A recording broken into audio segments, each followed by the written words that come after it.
All right, alarm bells on Capitol Hill and should be in your household, too, over a Chinese food manufacturer's purchase of 300 acres of farmland in North Dakota, just 20 miles from an American air base.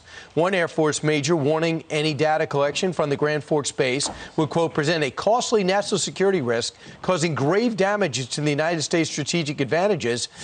North Dakota Senator Kevin Cramer wants to review the purchase. Senator, what could you tell me about the land that this Chinese company bought?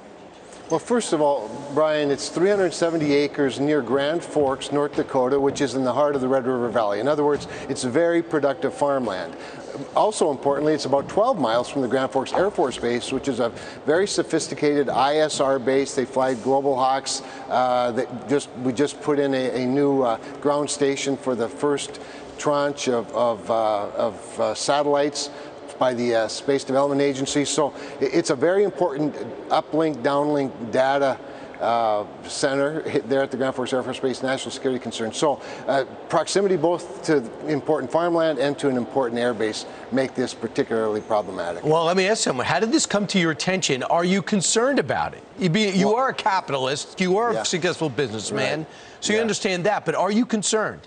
I am concerned. I'm concerned about the proximity to the air base, but I'm more broadly concerned, Brian, about the fact that China is able to come in and continually make investments, buy property, enter into our supply chain, our food supply chain right here in the United States. Remember, during the pandemic, it was discovered that China's ownership of meat processing in the United States made our meat supply vulnerable. And if we haven't learned about the vulnerability of food supply, energy supply, other critical minerals and pharmaceuticals from China, we aren't learning very quickly. So yeah, I'm very concerned about it. I've been opposed to this from the beginning, quite honestly. I've been quite outspoken about it, but now we're asking for a further review by CFIUS.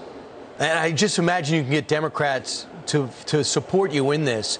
Beth Waldeck from North Dakota, a resident, was on with Laura Ingraham last night. She's worried about this. Listen. Sure. They were being told, hey, we're going to bring jobs to your area. We're going to increase agricultural production in your area. And if you know anything about North Dakota, we're an agricultural state. They're not going to come in and say, hey, while we're building this factory here, you don't mind if we do a little spying on the side, do you? I mean, they just don't they don't operate that way. They just do it.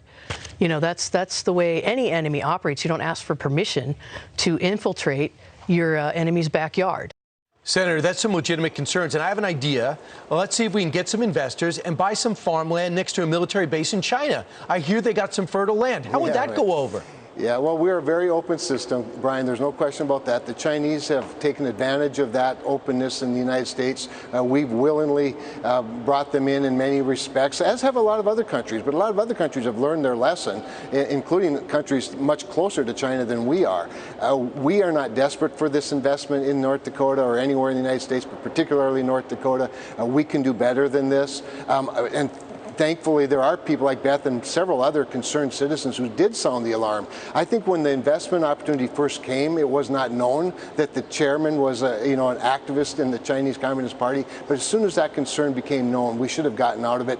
Now, though, we are seeking further review from a national defense perspective. I'm confident that we'll find lots of concern in the federal government. Senator, don't let it happen. I mean, I know Democrats will support it, and I know in the House they have they are moving a USDA, FDA funding bill that would ban China, Russia, North Korea, and Iran from doing the same thing. So I think Americans would support it, and I think we just got to be a little bit more savvy and keep our eyes open. I completely agree. I think a strategic decoupling with China is absolutely the right move for the United States of America, and we ought to be very deliberate about it, and we ought to be very quick about it. And the good news is you told me the right that Senator Warner also understands the concern, so hopefully you'll get some bipartisan support here. Senator, thanks so much.